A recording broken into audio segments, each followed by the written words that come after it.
بیٹا آنے دو، برکت آ رہی ہے، 1 درجن آ گیا، این قدر آ قدر این قدر آ قدر این قدر آ قدر، آنے دو آنے دو آنے، برکت آ رہی ہے۔ جیسے ہی ایک بیٹی آئی، اب منا رہا اللہ اللہ بیٹا دے دو بیٹا دے دو۔ دوسری بیٹی آ گئی، اب باپ سے ماں سے زیادہ باپ پریشان ہے کہ پچھلے سال ماں نے پیدا کیا، اس سال یہی باپ پیدا کرے گا۔ معاملہ کیا ہے؟ نیت خراب ہے۔ بیٹا آ رہا ہے، مال آئے گا، بیٹی آ رہی ہے، مال جائے گا، مالدار رہیں گے غریب ہو جائیں گے۔ بیٹی پیدا ہو رہی ہے، بیٹی کی وجہ سے غریب ہے امیر نہیں ہو سکے گی، نیت میں فتور ہے۔ جانتے ہیں 10 لاکھ لڑکیوں کو مارا جا رہا ہے، نسبندی کرائی جا رہی ہے، آپریشن کرایا جا رہا ہے، ہم دو ہمارے دو، اگلا بچہ ابھی نہیں، ایک کے بعد کبھی نہیں، کم سنتان سکھی کسان۔ آپ کان کھول کر کے اس کو سنیے۔ اسی ہندوستان میں لڑکیوں کو سال میں کتنی بڑی تعداد میں مارا جاتا ہے؟ 10 لاکھ کی تعداد اس ہندوستان میں لڑکیوں کو مارا جا رہا ہے۔ یہی وجہ ہے کہ لڑکی گھٹ رہی ہے، لڑکا بڑھ رہا ہے۔ اور دوسری ملک میں دیکھیے، جرمنی میں 50 لاکھ عورت مرد سے زیادہ ہے، برطانیہ میں 40 لاکھ عورت مرد سے زیادہ ہے، امریکہ میں 78 لاکھ عورت مرد سے زیادہ ہے، روس میں 70 لاکھ عورت مرد سے زیادہ ہے، پاکستان میں 1 کروڑ عورت مرد سے زیادہ ہے، اور ہندوستان میں عورت کم ہے مرد زیادہ ہے۔ اگر یہ عورت ختم ہو جائے گی تو کنیا بیٹی کے لیے کہاں سے لاؤ گے؟ مسئلہ کیا ہے؟ آبادی نہیں ہے کہ بیٹی اگر بڑھے گی تو مسئلہ خراب ہو جائے گا۔ آپ تجربہ کر کے ہم کو بتائیے، سینے پر ہاتھ رکھ کر کے، میں ممبر رسول پر بیٹھا ہوا ہوں، حج کرنے کے بعد کسی آدمی کو آپ نے غریب ہوتے ہوئے دیکھا ہے؟ نہیں دیکھا۔ 2 شادی کرنے والے کو آپ نے غریب دیکھا ہے؟ نہیں دیکھا۔ میرا تجربہ، شیر شاہ آبادی قوم یہاں موجود ہے کہ 33% لوگ ڈبل شادی کرتے ہیں۔ نبی کی سنت ہے، حج کرو مالدار ہو جاؤ گے، شادی کرو 1 سے زیادہ مالدار ہو جاؤ گے۔ غور کر کے بتائیے، شیر شاہ آبادی قوم بغل ہی میں رہتی ہے، آپ دیکھیے جو 2 بیوی والا ہے ان کے بچے زیادہ ہیں، اور جن کے بچے زیادہ ہیں ان کو ترقی زیادہ ہے۔ اتنی بڑی پیٹی لے کر کے بیٹھتے ہیں ان کے جلسے میں، وہ پیٹی سارے کے سارے لوگ بھر دیتے ہیں اس کو، ہم لوگ چلا کر کے رہ جاتے ہیں، ہم کو ترقی نہیں۔ اس دور میں چائنا ہے، وہاں آبادی زیادہ ہے، اس کو سب سے زیادہ ترقی ہے کہ نہیں؟ آبادی مسئلہ نہیں ہے، مسئلہ کیا ہے میں آپ کو دکھانے کے لیے جا رہا ہوں۔ بیٹے سے باپ نے پوچھا، باپ سے بیٹے نے پوچھا، ابا حضور آپ نے اپنی شادی میں کتنا پیسہ خرچ کیا تھا؟ کہا بیٹا شادی کے لیے قرض لیا تھا، اور میں بوڑھا ہو چکا ہوں، قرض ادا کر رہا ہوں، ابھی تک ادا نہیں ہوا ہے۔ دھیان سے سنیے گا، یہ گٹکا میں جوان ہمارا کتنا پیسہ تھوکتا ہے؟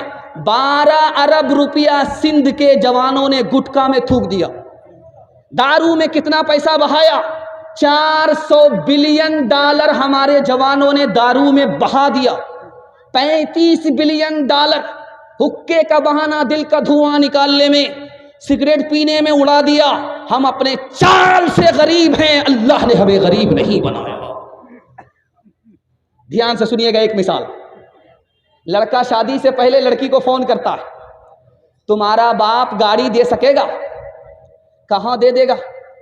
کہ تمہارے باپ کی اوقات نہیں ہے کہ ہم کو گاڑی دے دے۔ تو لڑکی نے تن کر کے کہا کہ میرے باپ کی تو اوقات ہے پلین دینے کی، تمہارے باپ کی اوقات ہے ایئرپورٹ بنانے کی؟ حلوائی کی دکان پر نانا جی کا فاتحہ، او دنیا والو چھوڑ دو عادت جہیز کی، اچھی نہیں ریت روایت جہیز کی، سب سے بڑا جہیز ہے اے دوستو دلہن، پھر اس کے بعد کچھ نہیں قیمت جہیز کی۔ کہنوں کے اٹھتے غریب اور بیٹی، سامان مانگے 2-5 پیٹی۔ کہنوں کے اٹھتے غریب اور بیٹی، سامان مانگے 2-5 پیٹی۔ گھوڑا سے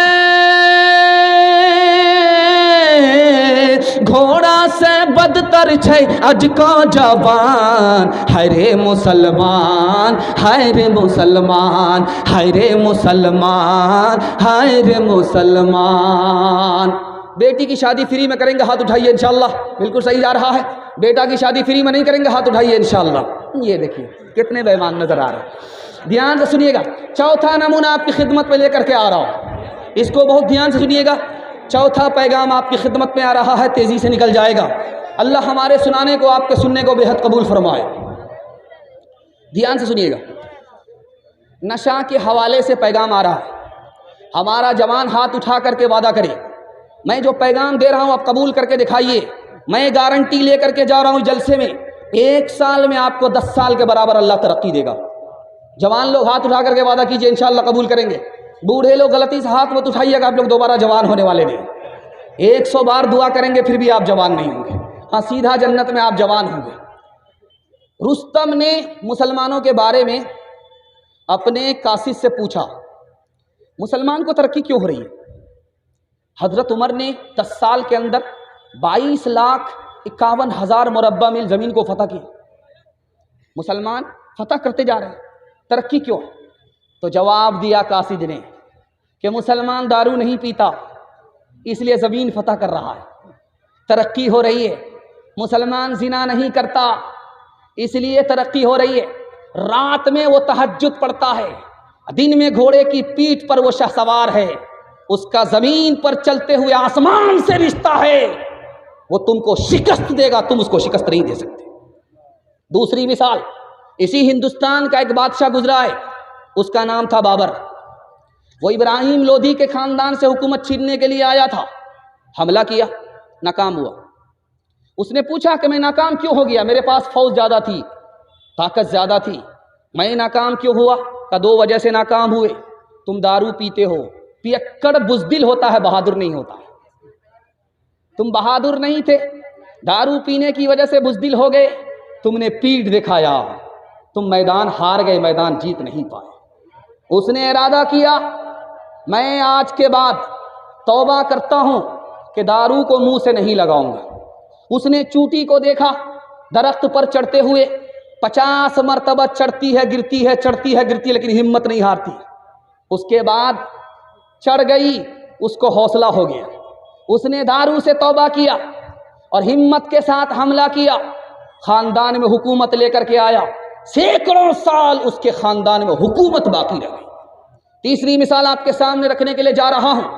आपने हज्जाज बिन यूसुफ का नाम सुना है।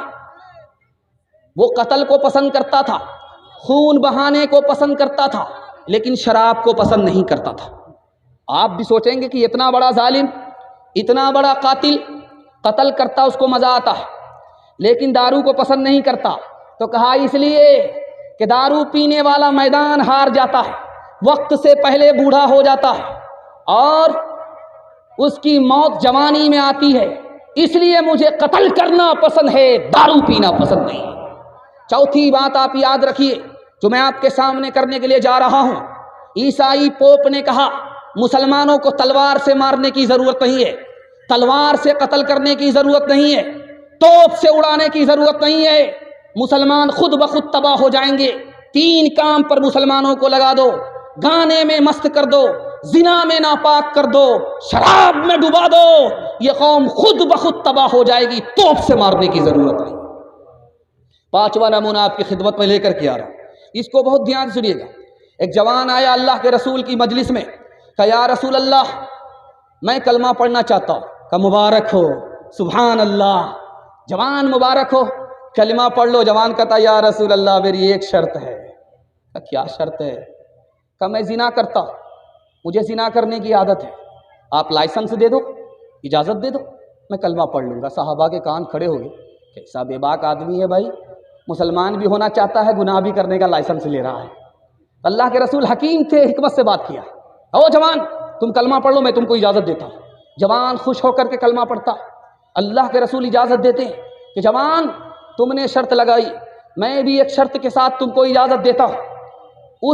वो ऐसी औरत से 4 औरत को छोड़ करके जिससे चाहो मुँह काला करो, वो किसी की माँ ना हो, वो किसी की बेटी ना हो, वो किसी की बीवी ना हो, वो किसी की बहन ना हो, یا رسول اللہ اجازت دے رہے ہو یا جال میں پھنسا رہے ہو؟ اس کے بعد تو کوئی عورت ہی نہیں بچتی ہے۔